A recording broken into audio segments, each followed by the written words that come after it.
देखिए मायावती इस बात को भली-भांति अब समझ गई हैं कि उनका जो कोर वोटर है, जो दलित वोटर है, वो वोटर बढ़ गया है। वो वोटर या तो समाजवादी पार्टी की तरफ चला गया या तो कांग्रेस पार्टी की तरफ चला गया। इसमें सबसे बड़ी गलती मायावती की रही क्योंकि मायावती बीते काफ़ी समय से चुनावी मैदान में ना तो उतरी हैं और ना ही उन्होंने पार्टी के लिए प्रचार-प्रसार किया। मायावती का चुनाव में उतरना बहुत ज़्यादा फ़र्क चुनावों पर तो पड़ता है, उनकी पार्टी पर भी पड़ता रहा है, लेकिन कहीं न कहीं मायावती ने लगातार अगर देखा जाए तो खुद को जी देखिए बिल्कुल ज़ाहिर सी बात है कि चंद्रशेखर आज़ाद उत्तर प्रदेश की राजनीति में लगातार अपनी पार्टी का विस्तार करना चाहते हैं और ज़ाहिर सी बात है कि जिस तरीके से आज़म खान के प्रति उनका रुख रहा है ये उत्तर प्रदेश की राजनीति में लंबे समय से ये सवाल ज़रूर उठ रहे हैं कि क्या आज़म खान जब रिहा होंगे तो आज़ाद समाज पार्टी में वो शामिल होंगे, क्योंकि देखिए आज़म खान कोई छोटे नेता नहीं है। उन्होंने मुलायम सिंह यादव के समय से जो है पार्टी को संभाला है और ज़ाहिर सी बात है उत्तर नमस्कार, मैं हुमायूं सिंह और आप देख रहे हैं नेक्स्ट नाइन न्यूज। आज आपका बहुत बहुत स्वागत है हमारे खास प्रोग्राम सियासी पंचनामा में। आज बात करने वाले हैं उत्तर प्रदेश की सियासत को लेकर। इस बार चंद्रशेखर आजाद कहीं ना कहीं विधानसभा चुनाव से पहले ताल ठोकते हुए नजर आ रहे हैं, उत्तर प्रदेश में नहीं बल्कि अलग अलग राज्यों में। अब ऐसे में माना ही जा रहा है कि दलित वोट बैंक को तो आजाद साध चुके हैं, क्या वो मुस्लिम वोट बैंक के फिराक में है और ओबीसी वोट बैंक जो अखिलेश के खेमे में जाता हुआ नजर आता है, चंद्रशेखर आजाद कहीं ना कहीं उस पर भी बाजी लगाने के लिए पूरी तरीके से तैयार है। आज बात करने वाले हैं आजम खान को लेकर। लगातार चंद्रशेखर आजाद जिस तरीके से दानिश अली को लेकर सपोर्ट करते हुए नजर आए, आजम खान को लेकर उनके बयान आते रहते हैं और उनको सपोर्ट करते हुए नजर आते हैं। अब ऐसे में कयास लगाए जा रहे हैं कि अब चंद्रशेखर आजाद कहीं ना कहीं आजम खान को अपनी पार्टी में लेने के लिए कोई बड़ा ऑफर या कोई बड़ा पद सौंप सकते हैं या दे सकते हैं, ऑफर कर सकते हैं। आज इन तमाम मुद्दों पर चर्चा करेंगे। अपने न्यूज रूम में मौजूद है हमारे साथ हमारे सहयोगी सिराज मौजूद हैं। सिराज से जानेंगे कि आखिरकार जिस तरीके से चंद्रशेखर आजाद ने नगीना सीट से जीत दर्ज की, लगातार वोट बैंक को साधने का प्रयास कर रहे हैं। अब आजम खान की तारीफ करते हुए नजर आ रहे हैं और वहीं पर अखिलेश यादव पर उन्होंने निशाना साधा था और जिस तरीके से उनके यूनिवर्सिटी में आपने देखा कि लॉक लगा दिया गया और उनको कहीं ना कहीं बंद कर दिया गया, भारतीय जनता पार्टी को कोसते हुए नजर आए। तो क्या कुछ लगता है कि अब मुस्लिम वोट बैंक को साधने के लिए चंद्रशेखर आजाद आजम खान को साधने का प्रयास कर रहे हैं? जी देखिए बिल्कुल ज़ाहिर सी बात है कि चंद्रशेखर आज़ाद उत्तर प्रदेश की राजनीति में लगातार अपनी पार्टी का विस्तार करना चाहते हैं और ज़ाहिर सी बात है कि जिस तरीके से आज़म खान के प्रति उनका रुख रहा है ये उत्तर प्रदेश की राजनीति में लंबे समय से ये सवाल ज़रूर उठ रहे हैं कि क्या आज़म खान जब रिहा होंगे तो आज़ाद समाज पार्टी में वो शामिल होंगे, क्योंकि देखिए आज़म खान कोई छोटे नेता नहीं है। उन्होंने मुलायम सिंह यादव के समय से जो है पार्टी को संभाला है और जाहिर सी बात है उत्तर प्रदेश की कैबिनेट में वो मंत्री भी रहे हैं, तो एक बड़ा चेहरा है और ख़ास तौर पर देखा जाए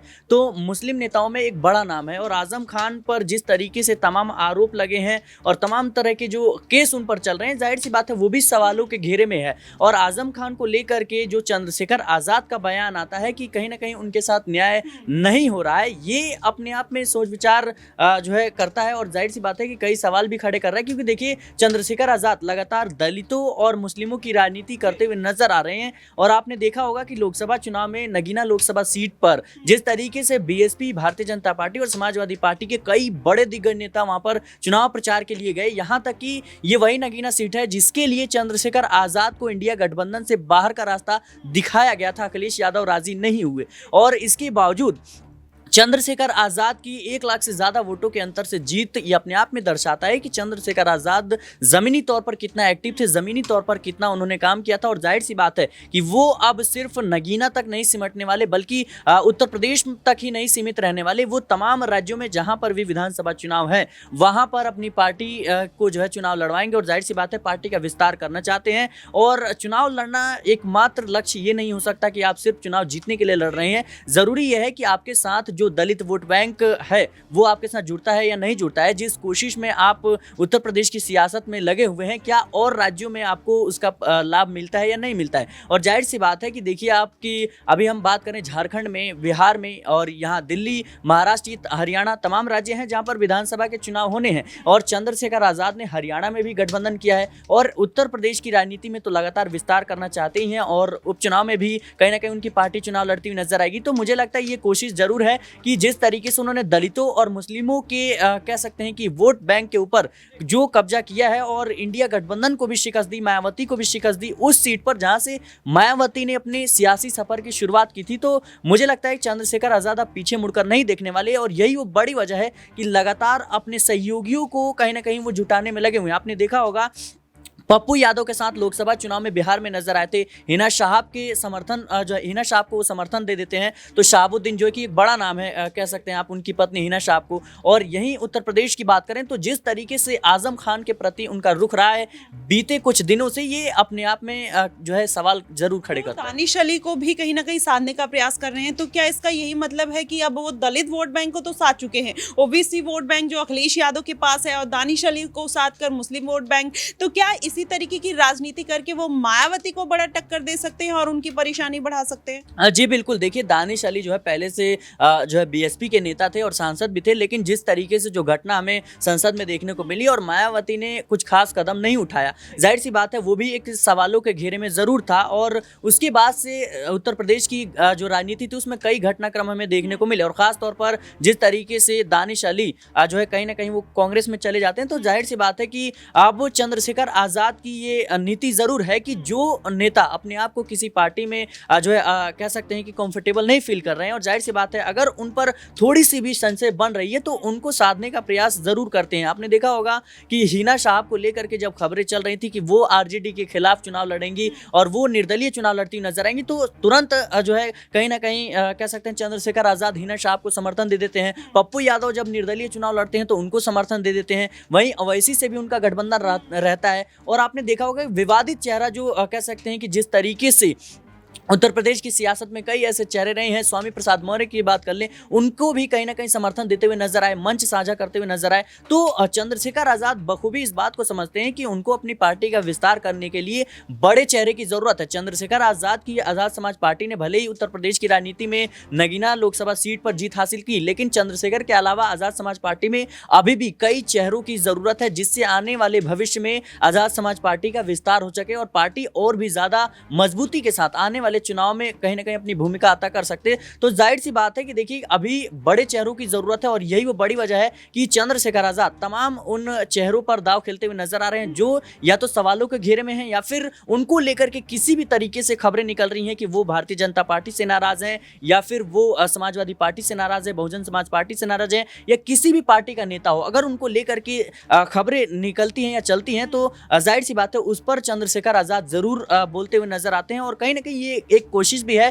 कि तमाम जो नेता हैं वो अपनी पार्टी में अगर कंफर्टेबल नहीं है तो आने वाले समय में अपना जो कह सकते हैं कि चंद्रशेखर आजाद उनको अपने साथ जोड़ने का प्रयास कर रहे हैं। जी बिल्कुल, अपनी पार्टी को विस्तार देने के लिए चंद्रशेखर आजाद तमाम चेहरों को साधने का प्रयास कर रहे हैं, चाहे वो समाजवादी पार्टी के हो या बीएसपी के हो या फिर कांग्रेस पार्टी के हो। लेकिन अगला सवाल मैं राहुल से लेना चाहूंगी। राहुल, जिस तरीके से मायावती को चंद्रशेखर आजाद सपोर्ट करते हुए नजर आए, जब राजेश चौधरी ने मायावती के ऊपर विवादित टिप्पणी की उसके बाद चंद्रशेखर आजाद कहते हैं ऐसे नेताओं को जूतों से मारना चाहिए जो बहन जी के लिए ऐसे शब्द यूज करते हैं। तो कहीं ना कहीं अब चंद्रशेखर आजाद ही मायावती की परेशानी बढ़ाते हुए नजर आ रहे हैं। वहीं देखा जाए दलितों की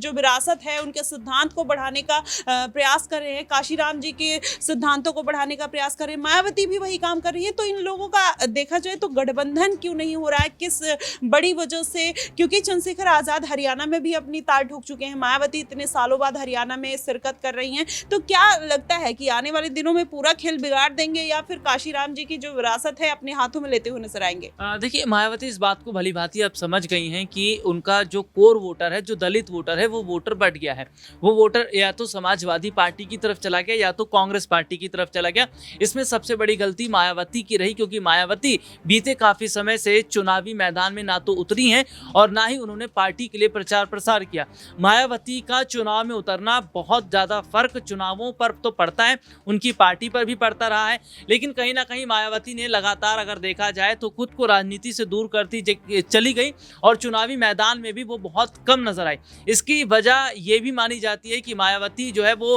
पर्दे के पीछे रहकर बीजेपी को समर्थन कर रही थी। लेकिन अब कहीं ना कहीं जो बात ये देखी जा रही है कि मायावती अब दोबारा से जो बीएसपी है उसके जनाधार को बढ़ाना चाहती है, क्योंकि वो ये बात समझ रही है हैं कि चंद्रशेखर आज़ाद रावण अगर उनके वोट बैंक को अपनी तरफ लेकर जा रहे हैं या उनका वोट चंद्रशेखर आज़ाद रावण की तरफ जा रहा है, उनका वोट सपा की तरफ भाग रहा है, कांग्रेस की तरफ भाग रहा है, तो आने वाले वक्त में जो मायावती उत्तर प्रदेश में मुख्यमंत्री रह चुकी हैं, जो बसपा जैसी पार्टी जिसका जनाधार उत्तर प्रदेश में रहा, वो कहीं ना कहीं अब पूरी तरीके से लुप्त हो जाएगा। भले ही आप आकाश आनंद को जिम्मेदारी दो, लेकिन उसका कोई प्रभाव ही नहीं पड़ेगा, क्योंकि आपके पास वोट बैंक नहीं है, क्योंकि आपके पास वो वोटर नहीं है जो वोटर पहले हुआ करता था। तो यही वजह है कि अब मायावती को कहीं ना कहीं उतरना पड़ रहा है। हाल ही में उन्होंने एक बैठक की, गेस्ट हाउस कांड का जिक्र किया, तो ये तमाम चीजें ऐसी कहीं ना कहीं बताती है कि जहां एक और अखिलेश यादव ये सोच रहे हैं कि गठबंधन कर लेंगे मायावती के साथ, तो वहीं दूसरी तरफ मायावती जानती है गठबंधन करने का सबसे बड़ा नुकसान उन्हीं को होगा, क्योंकि उनका वोट बैंक तो पहले से बढ़ गया है, जो कि समाजवादी पार्टी की तरफ आए। तो वैसे में कहीं ना कहीं माना जा रहा है कि मायावती इसलिए अकेले अपने दम पे चुनाव लड़े ताकि जो वोट बैंक उनका खोया हुआ है उसको वापस लाने की कोशिश की जाए, और धीरे धीरे वो अपनी पार्टी को एक्टिव कर रही है ताकि चुनावों को लेकर जो भी रणनीति बनाए, उनका उम्मीदवार जो कैंडिडेट उतरेगा उससे पार्टी में एक नई जान आएगी। लेकिन यहाँ पर एक सवाल रहेगा, जिस तरीके से मायावती ने पिछले चुनाव में, बीते लोकसभा चुनाव में मुस्लिम वोटर्स के ऊपर या मुस्लिम प्रत्याशियों के ऊपर दांव चला था, इस बार चंद्रशेखर आजाद वो दांव चलने का प्रयास कर रहे हैं। क्या वही नुकसान मायावती वाला आजाद को भी देखने को मिल सकता है या फायदा देखने को मिल सकता है? देखिए, वोट बैंक के लिहाज से अगर बात करें तो दो वोट बैंक बहुत ज्यादा मायने रखते हैं, एक दलित और एक मुस्लिम वोट बैंक। यादवों के वोट बैंक की बात करें, उत्तर प्रदेश की राजनीति को लेकर अगर बात करें तो सीधे तौर पर हम देखते आए हैं कि शुरू से यादवों का वोट बैंक समाजवादियों को पड़ता रहा है, सपा के साथ यादव रहे, तो लेकिन दो वोट बैंक दलित और मुसलमान, इन दोनों वोट बैंक पर सपा की भी नजर रहती थी, इन दोनों वोट बैंक पर बीजेपी की भी नजर रहती थी, इन वोट बैंक पर मैं अगर बात करूं मायावती की भी नजर रहती थी। और जिस तरीके से देखिए चंद्रशेखर आजाद रावण की बात करें तो चंद्रशेखर आजाद रावण इस बात को समझ रहे हैं कि जिस तरीके से दो बड़े मुद्दे जो सामने आए हैं, चाहे वो मुस्लिम पर्सनल लॉ बोर्ड में संशोधन का मामला हो या फिर सुप्रीम कोर्ट का फैसला आरक्षण को लेकर हो, तो ये तमाम दो ऐसे फैसले हैं जो कहीं ना कहीं उन्हें चुनावों में बड़ा फर्क डालेंगे और चुनावों में उससे उनको बड़ी सफलता मिलेगी। यही वजह है कि आरक्षण जैसे मुद्दों को भारत बंद में हमने देखा कि कई पार्टियों ने इसका सपोर्ट समर्थन किया। दूसरी तरफ अगर बात करें चंद्रशेखर आजाद रावण, जो ये कहते हैं कि वो भी अपने कैंडिडेट को उतारेंगे और इस चुनाव की जो तस्वीर है उसको पूरा बदलते नजर आएंगे। तो क्या वाकई एक बड़ा सवाल रहेगा कि अगर मुस्लिम कैंडिडेट पर अगर बड़ा दांव खेल रहे हैं चंद्रशेखर आजाद रावण, तो क्या इसका बड़ा फर्क अगर पड़ेगा, तो क्या 27 के चुनाव में भी चंद्रशेखर आजाद रावण जो है पूरी जो सियासी गणित है वो बिगाड़ सकते हैं? जी बिल्कुल, कहीं ना कहीं पूरी सियासी गणित चंद्रशेखर आजाद बिगाड़ सकते हैं। यही कारण है कि वो मुस्लिम प्रत्याशियों पर दांव चलने का प्रयास कर रहे हैं। वहीं मायावती की अगर बात करें तो अखिलेश यादव की तरफ जो उनका रुख रहा है उससे लगता नहीं है कि वो गठबंधन करेंगी। एक बार जो उनका आभार है वो निराधार हो जाता है, बार बार उनको आभार तो व्यक्त करती हैं, उसके बाद ही गेस्ट हाउस कांड का जिक्र करती हैं, जिसके बाद कहीं ना कहीं अखिलेश यादव फिर से उनसे पिनकते हुए नजर आते हैं। लेकिन फिलहाल देखा जाएगा कि इस बार के उत्तर प्रदेश के सियासत में चंद्रशेखर आजाद रावण और मायावती का क्या समीकरण रहने वाला है। क्या आजम खान को चंद्रशेखर आजाद रावण साध पाएंगे या अखिलेश यादव उससे पहले ही कुछ बड़ा खेल कर सकते हैं? आपको क्या कुछ लगता है, आप हमें कमेंट बॉक्स में जरूर बताइएगा। फिलहाल के लिए बस इतना ही। देश और दुनिया की तमाम खबरों के लिए हमारे साथ बने रहिएगा नेक्स्ट 9 न्यूज पर।